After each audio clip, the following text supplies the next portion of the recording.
n'est-ce pas, de cette salle. Et nous nous sommes intéressés à la notion d'héritage, n'est-ce pas? Avant de développer, on a voulu comprendre ce qui était que de manière concrète, n'est-ce pas, un héritage. Et nous nous sommes intéressés au dictionnaire de la langue française pour nous éclairer. Et il y a une définition que nous avons retenue. L'héritage, c'est ce qui est transmis par succession. Donc, l'héritage, c'est ce qui est transmis par succession. Donc, c'est quelque chose qu'on nous transmet, en fait. Donc, c'est ça, un héritage. Donc, ce soir, la question est de savoir comment est-ce qu'on fait pour pouvoir gérer ce qu'on nous transmet. Parce que quand on vous transmet quelque chose, vous pouvez bien la gérer, cette chose-là, ou vous pouvez mal la gérer. Donc, la connaissance de comment bien gérer est une connaissance, n'est-ce pas, qui est importante. Et c'est une connaissance que nous devons répandre parce que nous avons vu beaucoup d'héritiers spirituels, beaucoup d'héritiers biologiques, n'est-ce pas, dilapider l'héritage ou gaspiller, n'est-ce pas, l'héritage qu'ils avaient reçu parce qu'ils n'avaient pas la connaissance, n'est-ce pas, de comment est-ce qu'on gère un héritage. Donc nous utilisons aujourd'hui cette thématique parce que en Éphésiens 1, verset 11, la Bible dit que nous sommes tous des héritiers. Donc ça, c'est le premier point. Éphésiens chapitre 1, verset 11, quand vous lisez, la parole de Dieu dit que nous sommes héritiers. Peut-être que quelqu'un va nous lire ça, n'est-ce pas? Éphésiens 1, verset 11. Chapitre 1, verset 11. En lui, nous sommes aussi devenus héritiers. Amen. Suivant la résolution de celui qui fait toutes choses d'après le conseil de sa volonté. Amen. Donc en lui, nous sommes devenus héritiers. Donc nous sommes devenus des personnes à qui on a transmis quelque chose par succession. Peut-être que on n'était pas conscient de ça, mais la vérité, c'est que nous sommes devenus, n'est-ce pas, dans le Seigneur Jésus, dans la foi que nous avons, n'est-ce pas, en Dieu, nous sommes devenus des personnes à qui on a transmis, n'est-ce pas, quelque chose par succession. Donc nous sommes des héritiers. Mais on peut être des héritiers et puis être des esclaves, comme la Bible nous dit dans le livre de Galates. Donc le fait qu'on vous ait transmis quelque chose par succession ne vous fait pas régner si vous ne savez pas gérer ce qu'on vous a transmis. On peut vous transmettre des choses par succession, mais vous serez un parfait esclave là où vous étiez appelé à être des rois ou des reines. Donc le comment gérer ce qu'on nous transmet par succession est très important. Donc nous sommes tous des héritiers et nous sommes tous donc intéressés par la thématique de comment on gère un héritage. Donc si tu disais, mais moi, mes parents sont morts depuis, ils m'ont laissé, moi je ne suis pas un héritier, mais tu te trompes. Dès lors que tu crois dans le Seigneur Jésus, tu as un statut d'héritier. Et ce statut d'héritier-là, il faut que tu aies la connaissance, n'est-ce pas, pour pouvoir l'assumer. Amen. Donc c'est vraiment le premier point sur lequel, n'est-ce pas, je voulais mettre l'accent. J'ai connu une sœur, on était, que j'encadrais, que je conseillais à un moment donné. Et si vous voulez, leur père avait atteint le sommet. Il avait atteint le sommet social. Durant pratiquement 30 ans, il a géré une régie financière de l'État ici. Et donc, il avait vraiment atteint le sommet. Il a fait ce qu'il pouvait pour ses enfants. Ils sont allés étudier au Canada, etc. Et puis, au final, quand il s'agit de succession, les enfants ont commencé à s'entretuer. Donc, elle était très heureuse quand son frère aîné est décédé. C'est bien fait pour lui. C'est Dieu qui l'a frappé.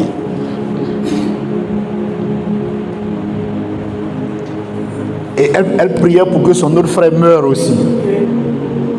Une chrétienne qui invoque le Seigneur pour la mort de quelqu'un à cause de ce qu'elle n'a pas la connaissance de comment on gère un héritage. Donc quand vous n'avez pas la connaissance de comment on gère un héritage, vous devenez un insensé. Parce que quand vous priez pour la mort de quelqu'un, c'est un assassinat. Quand vous cherchez à ce que quelqu'un meure pour que vous ayez toute la part du gâteau, c'est un assassinat. Mais c'est simplement parce que la connaissance, n'est-ce pas, de comment on gère un héritage n'a pas été enseignée. Le pasteur Russell Conwell, qui est l'un de mes mentors, donc qui a créé la Temple University, donc le pasteur Russell Conwell, il est des années 1800, donc c'est quelqu'un qui a impacté les États-Unis. Lui, il a beaucoup enseigné sur comment on gère un héritage. Il a beaucoup enseigné sur comment un héritier doit se comporter. Un autre de mes mentors, qui s'appelle Andrew Carnegie, qui était l'homme le plus riche du monde en 1900. Moi, mes mentors là sont des vieux, des gens de 1800, des gens de 1900. Voilà. Andrew Carnegie, n'est-ce pas, qui a écrit l'évangile de la prospérité, qui était un chrétien évangélique, mais qui était l'homme le plus riche du monde parce qu'il a fait fortune dans l'acier. Andrew Carnegie a dit comment est-ce qu'on devait gérer un héritage, mais de la part de celui qui lègue. Donc, Russell Conwell, lui, c'est de la part de celui qui reçoit. Mais Andrew, lui, c'est de la part de celui qui lègue, en fait, un héritage. Donc, vous voyez que les gens, c'est une thématique qui est tellement importante qu'il y a plus de 100 ans, des gens se sont penchés dessus pour pouvoir dispenser une connaissance.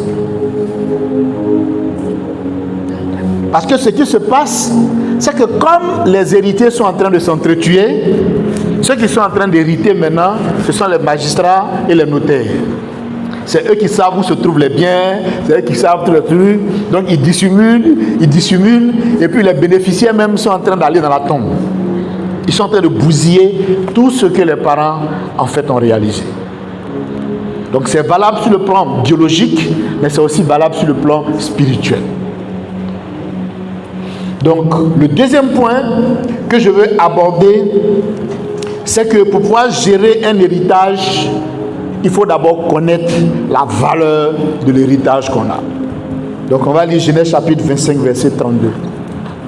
Genèse chapitre 25, verset 32. Amen.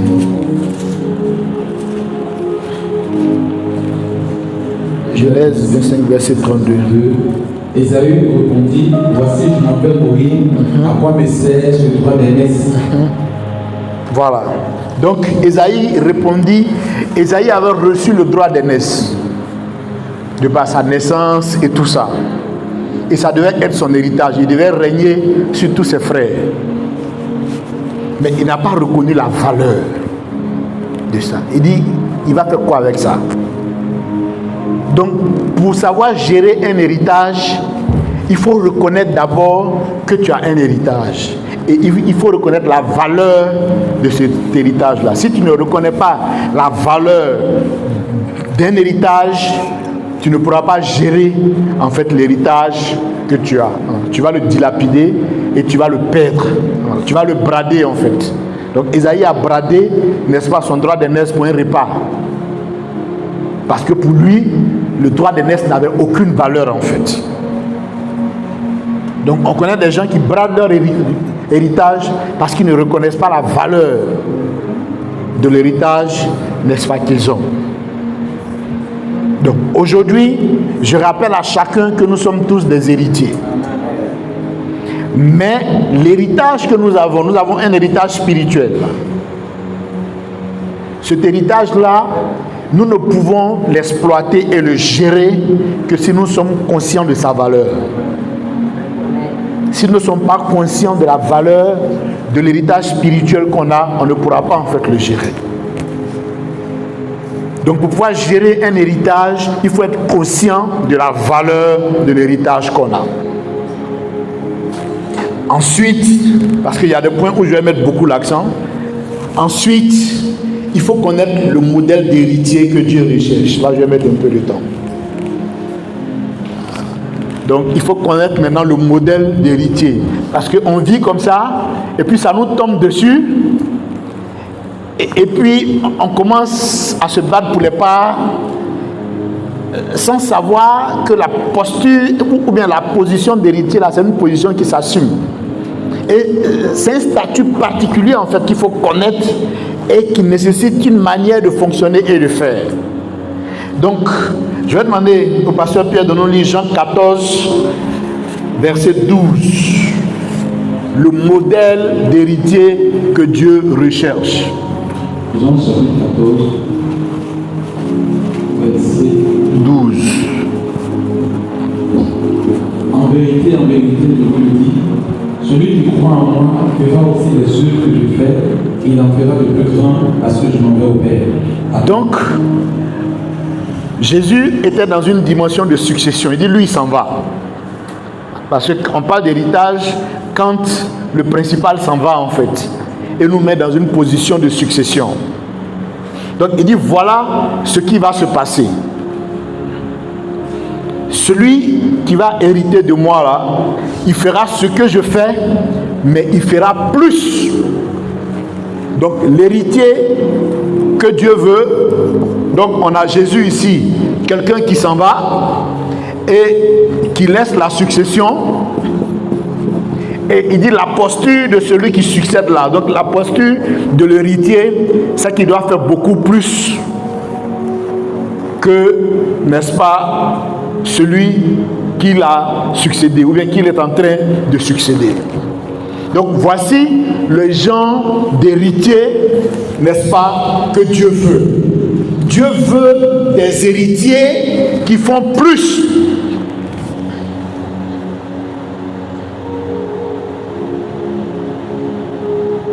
Que ceux dont ils ont hérité.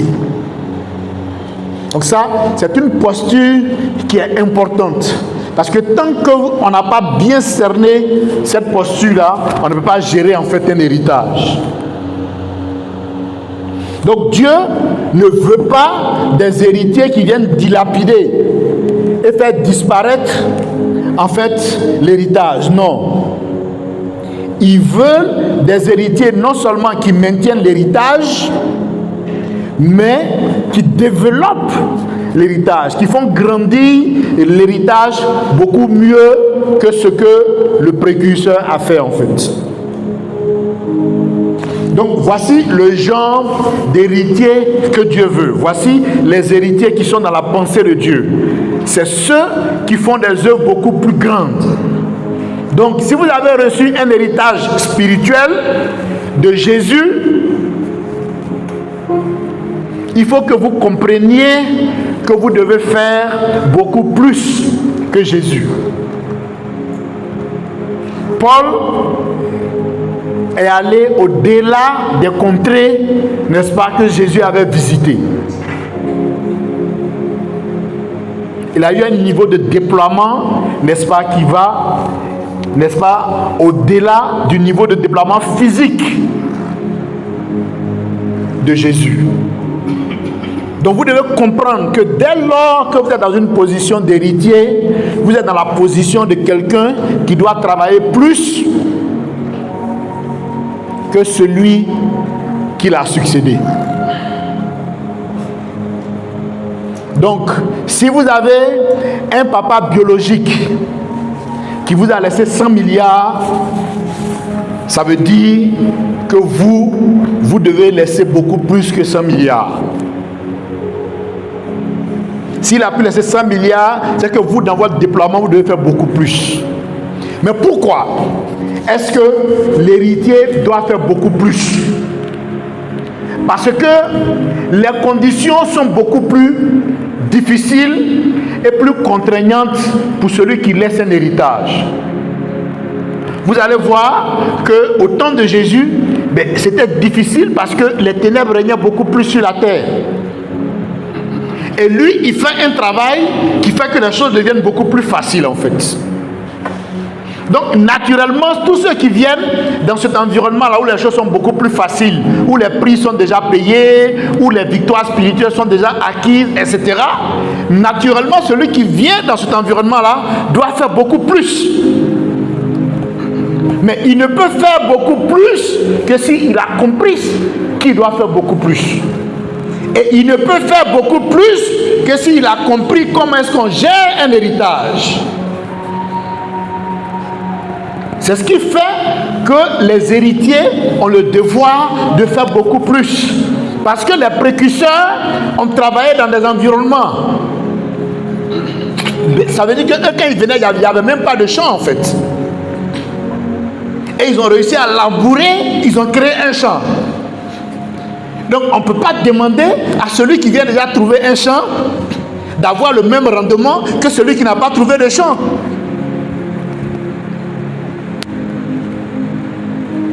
C'est pour cela que l'héritier doit faire beaucoup plus que celui dont il hérite. Mais il ne peut le faire que s'il a compris ce que nous sommes en train de partager ce soir. S'il n'a pas compris cela, il ne fera que se vanter. Je vois beaucoup de personnes qui se vantent de Jésus. Jésus a fait ci, Jésus a fait ça, Jésus a fait ci. Ok, c'est très bien. Mais et toi, tu as fait quoi? Et moi, je ne suis pas Jésus. Là, c'est Jésus lui-même qui parle. Dis-moi, je suis en train de partir. Moi, mon temps sur la terre, ici, là, est fini. Vous êtes mes héritiers. Voici ce que vous devez faire. Ce que j'ai fait là, faites la même chose, mais faites des choses beaucoup plus grandes que celles que moi-même j'ai faites. Ah non, non, lui c'est Jésus. Et donc on a intégré le fait que l'héritier doit faire beaucoup moins que celui dont il hérite. Donc on est devenu des faux héritiers.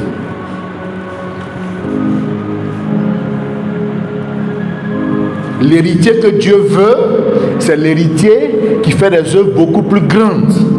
Jésus a fait ci, Jésus a fait ça, Jésus a fait ça. Moi, Paul, voilà aussi ce que j'ai fait.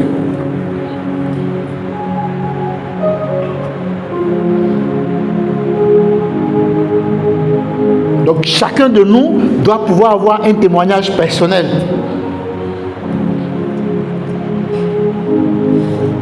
Jésus a fait ci, Jésus a fait ça, Jésus a fait ci. Et puis moi, voilà ce que j'ai fait. Je vais organiser le 11 décembre prochain le 12e anniversaire d'une initiative que j'ai prise. Et puis, j'ai appelé un frère qui est DG maintenant. Je lui ai dit, il faut que tu viennes. Il dit non, mais il faut que je vienne témoigner. Il faut que je vienne témoigner de ce que tu as fait dans ma vie. D'autres disent non, mais oui, mais il faut que je vienne témoigner. Donc finalement, quand j'ai regardé la liste, je dis mais tout le monde ne peut pas passer. Si tout le monde doit passer, il nous faut peut-être 3 jours. Donc on va donc actuellement je suis en train d'éliminer. On peut dire bon, toi il faut laisser pour toi. Voilà, toi il faut laisser pour toi. Mais parce que Jésus, ce qu'il attend de moi, c'est que je fasse de grandes œuvres. Parce que je suis son héritier. Si je ne suis pas capable de faire de grandes œuvres, si je ne suis pas capable d'avoir un impact positif sur les gens, comme Jésus a eu un impact positif sur les gens, je suis un faux héritier. Je ne sais pas gérer, n'est-ce pas, l'héritage que Jésus m'a légué en fait. Mais simplement parce que je n'avais pas compris que Jésus a fait sa part et il faut aussi que moi aussi je fasse ma part. Mais il faut que je me force de faire en sorte que mon impact soit beaucoup plus grand que l'impact que Jésus a eu en son temps. Lui, il est dans la dimension spirituelle maintenant, donc il a un impact universel, mais il veut que chacun dans son incarnation physique puisse avoir un impact. Donc vous voyez que tout est dans la compréhension de comment on gère un héritage. Donc si votre père avait fait 1 kilomètre de son vivant, vous avez la responsabilité de faire 2 kilomètres.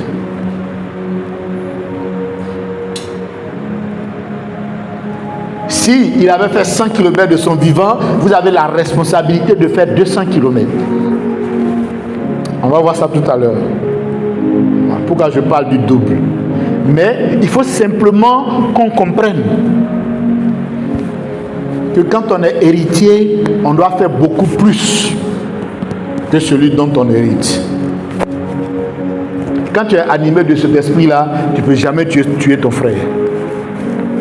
Pour une affaire d'héritage, jamais.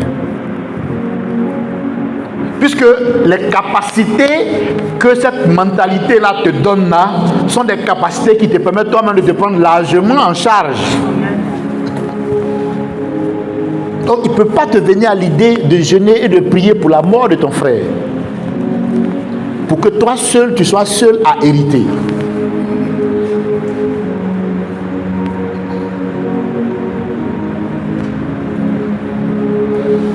Amen. Donc nous sommes tous des héritiers et il était important qu'on puisse comprendre quel est le genre d'héritier que Dieu veut. Jésus a fait, Jésus a fait, Jésus a fait, Jésus a fait, Jésus a fait. Mais si tu n'es pas en mesure de dire ce que toi tu as fait, tu n'es pas un bon héritier. Tu n'es pas un héritier que Dieu veut.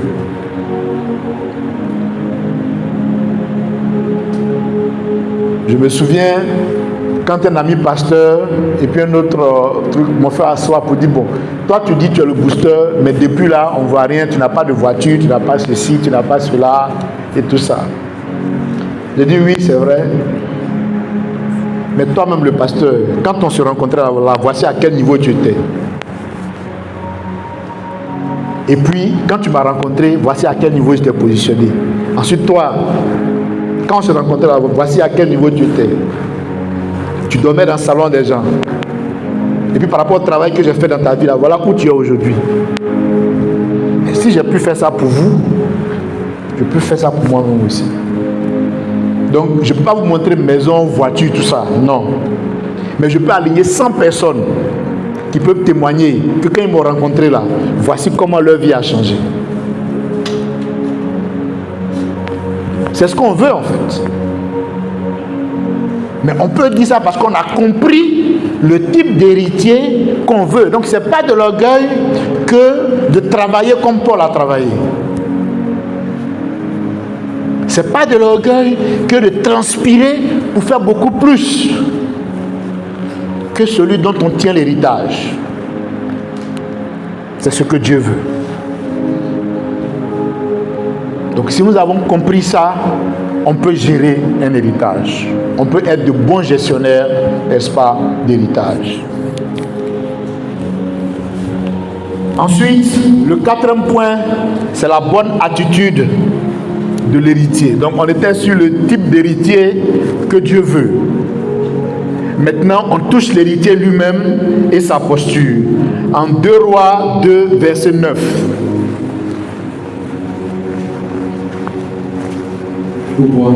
2, verset 9.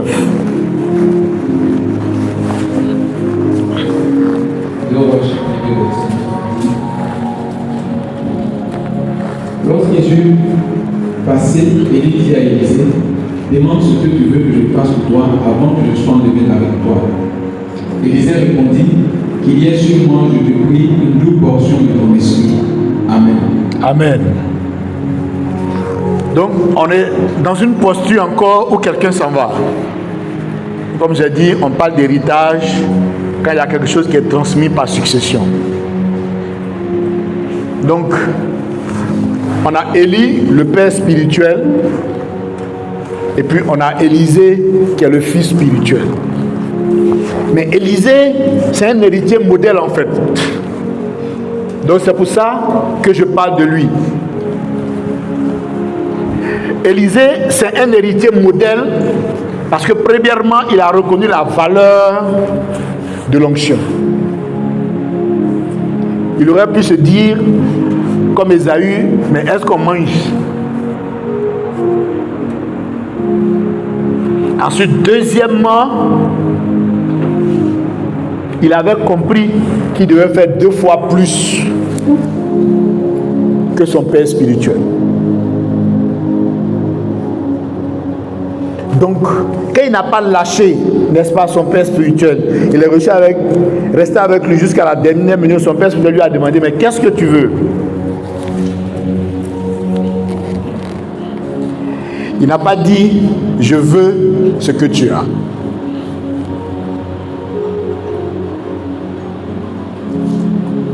Il dit, je veux ce que tu n'as pas. Toi, tu as 10, tu n'as pas 20. Moi, je veux 20.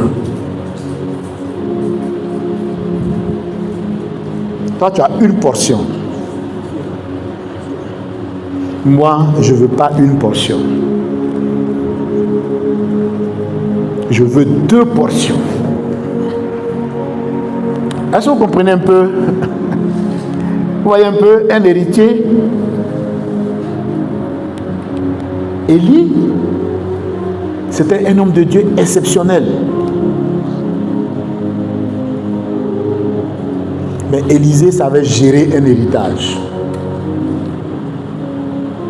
Il avait déjà compris, il avait déjà eu la révélation qu'un héritier doit faire beaucoup plus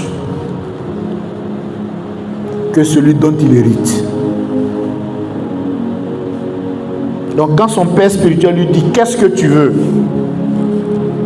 Il ne dit pas, non, je veux tes biens et tout ça. Il dit, tout est bien là, moi je veux ça 2 fois. Tu es milliardaire, donc tu as 100 milliards sur ton compte, non? Moi je veux avoir 200 milliards sur mon compte. Tu as impacté 1000 personnes, non? Moi je veux impacter 2000 personnes. Tu as construit 100 maisons, non? Moi, je veux construire 200 maisons.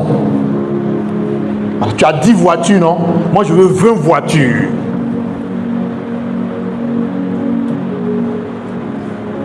Élisée savait gérer un héritage.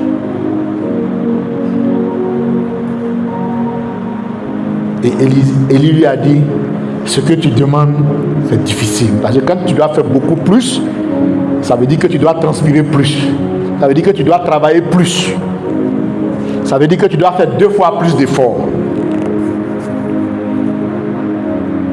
Il dit, c'est difficile. Mais tu auras ce que tu as demandé. Voici quelqu'un qui sait gérer un héritage. Celui qui ne veut que la portion de celui dont il hérite pour gaspiller cette portion-là, ne sait pas comment est-ce qu'on gère un héritage.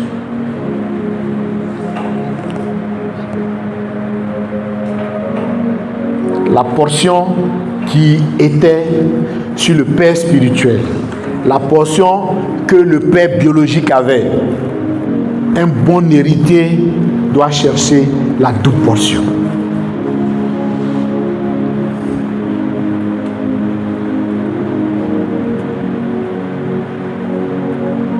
Amen. Un bon héritier doit chercher la double portion. Et Élie est un héritier exemplaire. Élisée est un héritier exemplaire. Et Élisée a eu ce qu'il a demandé. On a peur de rechercher la double portion parce qu'on pense que Dieu ne va pas nous donner. Non. C'est conforme à la volonté de Dieu qu'un héritier ait la double portion de celui dont il hérite. Et Jésus est venu rappeler le même principe. Il dit, je m'en vais. Mais si vous croyez en moi, ce que j'ai fait là, vous allez faire de plus grand.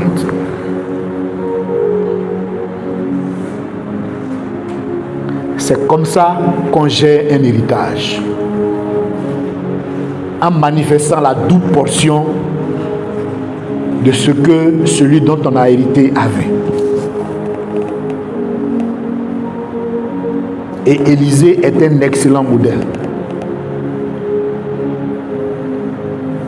Celui qui est motivé par manifester la double portion de ce que son père spirituel ou bien biologique avait, ne peut pas être un gaspilleur. Vous avez déjà vu quelqu'un qui est motivé pour construire 100 maisons parce que son père a construit 50 maisons de son vivant, est un gaspilleur? Vous avez vu quelqu'un qui est motivé par avoir 10 voitures parce que son père avait 5 voitures, est un fainéant?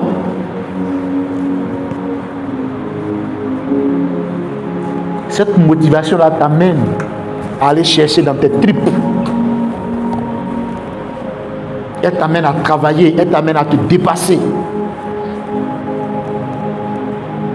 Et ce sont des héritiers comme ça que Dieu recherche. C'est ceux-là qui savent gérer un héritage. Amen. Jésus a fait un travail extraordinaire. Nous sommes des héritiers de Jésus. On a des rendements qui sont faibles parce qu'on n'a pas la motivation de faire 2 fois ce que Jésus a fait. On n'est pas des Élisée.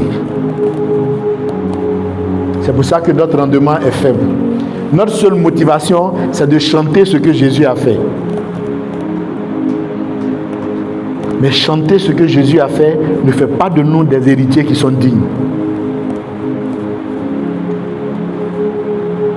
Faire ce que Jésus a fait et faire des œuvres plus grandes, voilà ce qui fait de nous des héritiers qui sont dignes.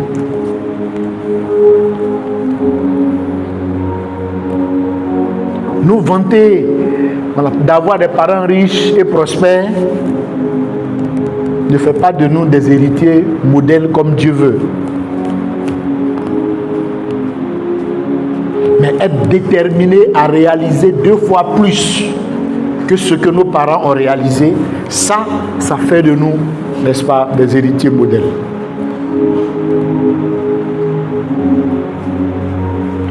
Amen. Et quand Élisée a demandé la double portion, il a eu la double portion. Alors que Élie était un homme extraordinaire. Mais Élisée a dit, je veux la double portion. Et cela lui a été accordé. Tu n'as pas de double portion dans ta vie parce que tu ne demandes pas la double portion. Tu n'aspires pas à la double portion. C'est pour ça que tu ne vois rien dans ta vie. C'est pour ça que tu as l'impression que rien ne t'est accordé. Mais si c'est l'objet de ton aspiration profonde, tu verras les capacités que tu vas développer, tu verras la sagesse que tu vas développer, tu verras l'intelligence que tu vas développer. Parce que simplement, c'est l'objet de ton aspiration. Quand il a demandé à Élisée, Élisée n'a pas gratté la tête, il n'a pas dit, bon, je vais aller réfléchir d'abord. Non! C'était une aspiration profonde, positionnée. Dès qu'on lui a demandé, là, il a dit en même temps. Il a toujours voulu avoir la double portion de ce que son père spirituel avait. Donc ceux qui n'ont pas la connaissance de comment on gère un héritage vont dire qu'il est orgueilleux. Ceux qui n'ont pas la bonne connaissance de comment on gère un héritage vont dire qu'il est vaniteux. Comment tu peux oser dire? Parce qu'ils n'ont pas la pensée de Dieu.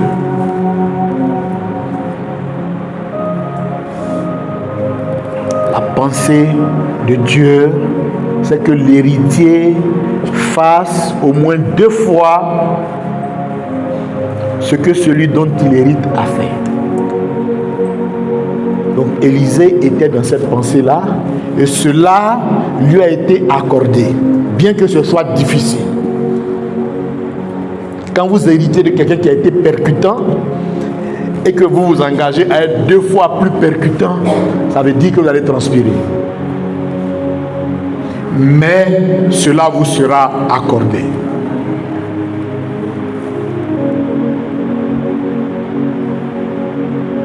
Le grand-père d'Aliko Dangote était riche.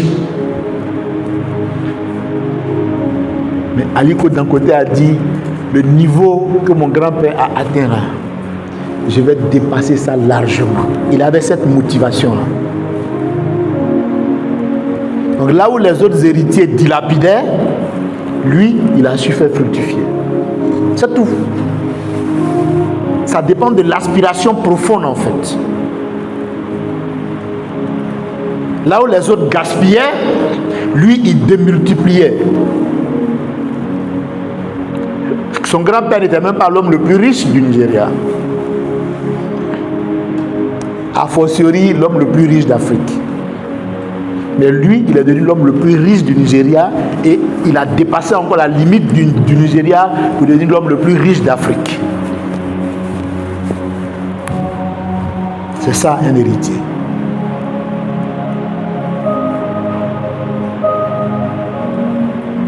Donc nous devons être de bons gestionnaires, n'est-ce pas, d'héritage. Jésus nous a laissé un héritage. Mais nous devons être de dignes héritiers. Nos parents nous ont laissé quelque chose. Ah, ils nous ont rien laissé de bon.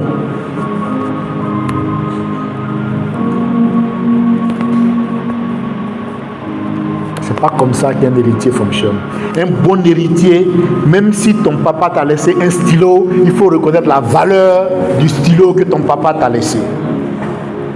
Il faut dire, mon papa n'a pas pu atteindre ce niveau. Mais moi, non seulement je vais l'atteindre, mais je vais le dépasser.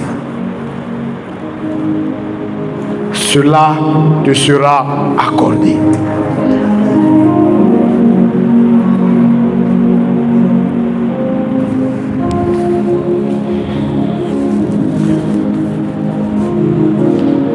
Et le dernier point,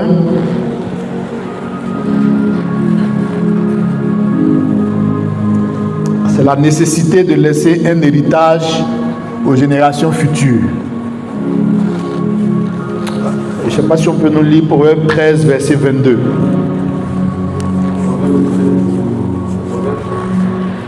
Proverbe chapitre 13, verset 22.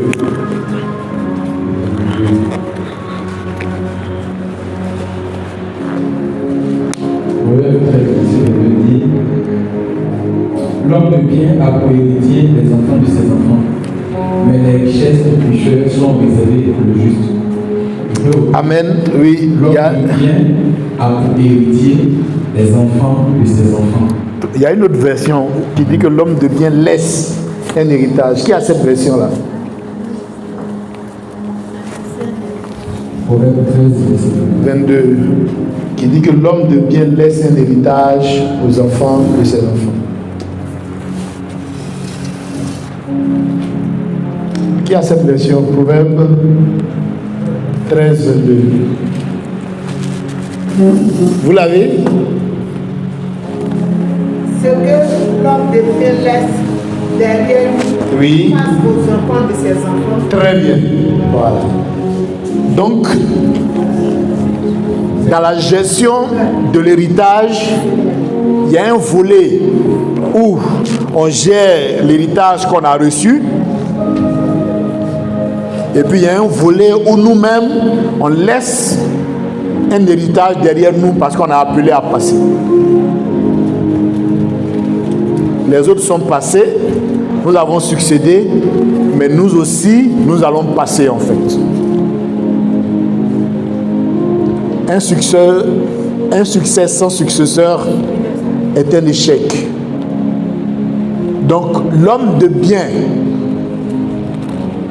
laisse un héritage aux enfants de ses enfants. Ça veut dire que votre impact doit dépasser la première génération. Si votre impact ne dépasse pas les générations, vous n'êtes pas un bon héritier. L'impact de Jésus dépasse les générations depuis 2000 ans.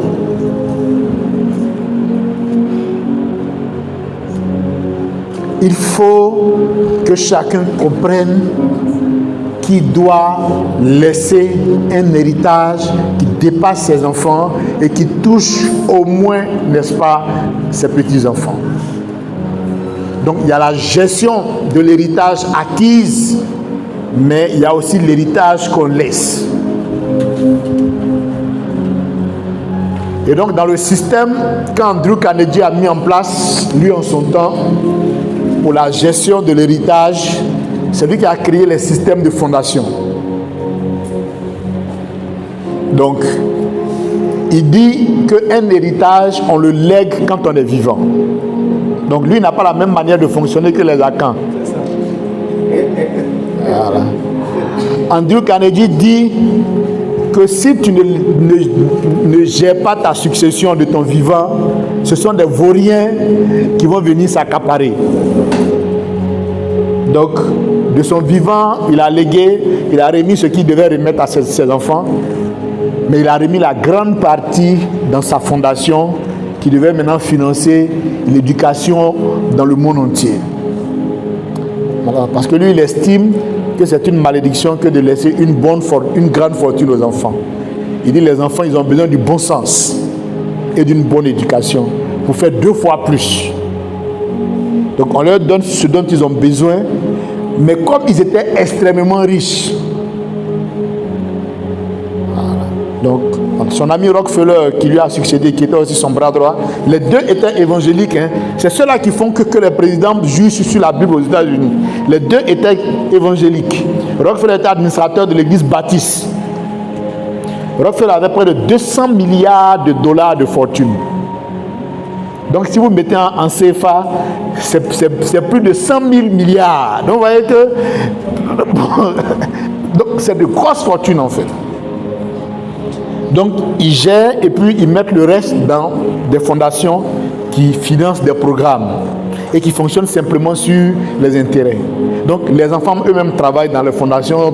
Tous ceux qui travaillent dans les fondations sont bien payés déjà. Ils sont largement bien payés. Donc les fondations aident l'humanité. Donc c'est le volet impact. Comme c'était des chrétiens, Jésus avait un impact mondial. Eux aussi, ils voulaient avoir un impact mondial. Ils ne voulaient pas avoir un impact familial, non. C'est vrai que la famille est aux anges, mais ils avaient besoin d'avoir un impact mondial. Et Rockefeller est mort 34 ans donc après son ami. Il est mort en 1934. Mais en 1996, notre frère en Christ, voilà, donc Adesina, qui est l'actuel président de la BAD, a été débauché de l'Adrao à Bouaké par la fondation Rockefeller pour l'Afrique. Alors que Rockefeller est mort depuis. Mais son impact traverse, n'est-ce pas? Son impact traverse les siècles et donne des opportunités aux gens. Mais parce qu'il était conscient qu'il devait laisser un héritage à des générations. Donc, il y a l'héritage qu'on reçoit, qu'on gère, et puis il y a l'héritage qu'il faut laisser. Par exemple, moi je pense de plus en plus à écrire. Voilà, donc mon élève Serge Koukounian, lui, il a écrit déjà près de 24 bouquins. Moi, je n'ai rien écrit, à part le manuel de proclamation, je n'ai rien écrit. Mais je pense à écrire, pas pour moi. Je me suis dit, il faut que j'écrive pour les générations futures. Il faut que j'écrive pour que plus tard, des générations qui viendront puissent prendre livre et puis avoir des solutions concrètes à leurs problèmes. C'est pour ça que je veux écrire. Sinon, ce n'est pas parce que j'ai besoin de vendre pour avoir l'argent, je n'ai pas besoin de ça. Mais il faut laisser un impact aux générations futures. Il faut leur laisser des armes. Il faut leur laisser la connaissance qui va leur permettre de se prendre en charge et de dominer et d'assujettir la terre.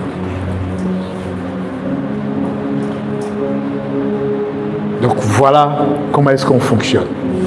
Donc nous sommes tous des héritiers et nous avons la responsabilité d'aspirer à la double portion, n'est-ce pas, de celui qui nous a légué l'héritage. Jésus nous a laissé un héritage. Nous devons aspirer à la double portion.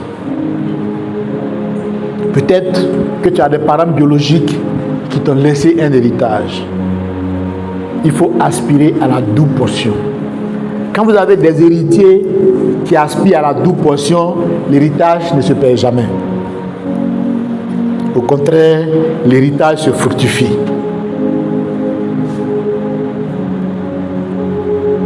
Mais quand vous avez des héritiers qui n'ont pas intégré ça et qui sont simplement motivés par venir dilapider, n'est-ce pas, ce qu'ils ont trouvé, l'héritage disparaît.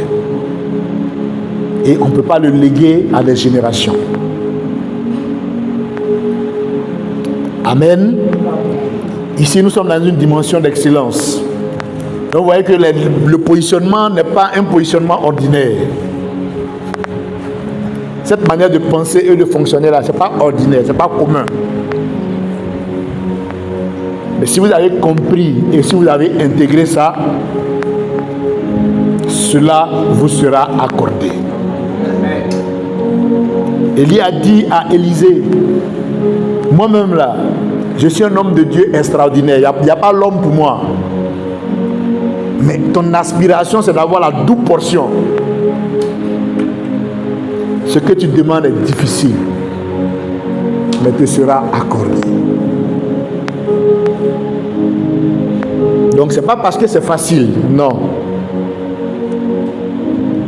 Mais si vous avez cette aspiration-là, cela vous sera accordé parce que c'est la volonté de Dieu.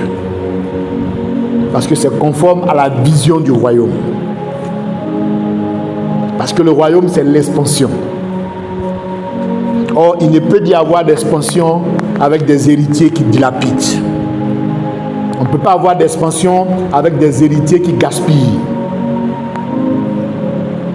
Jésus n'était pas allé de son vivant jusqu'aux extrémités de la terre. Il dit, vous serez mon témoin à Jérusalem et jusqu'aux extrémités de la terre. Donc si tu n'as pas des héritiers qui ont compris qu'ils doivent avoir la double portion, qu'ils doivent faire plus, si tu n'as pas des héritiers qui ont compris qu'ils doivent impacter des générations, ils n'iront jamais jusqu'aux extrémités de la terre. Ils ne seront pas dans la dimension de l'expansion. Parce qu'ils n'ont pas compris comment on gère un héritage. Amen. Donc que le Seigneur nous bénisse. Et puis vos questions vont certainement nous aider à mieux nous éclairer.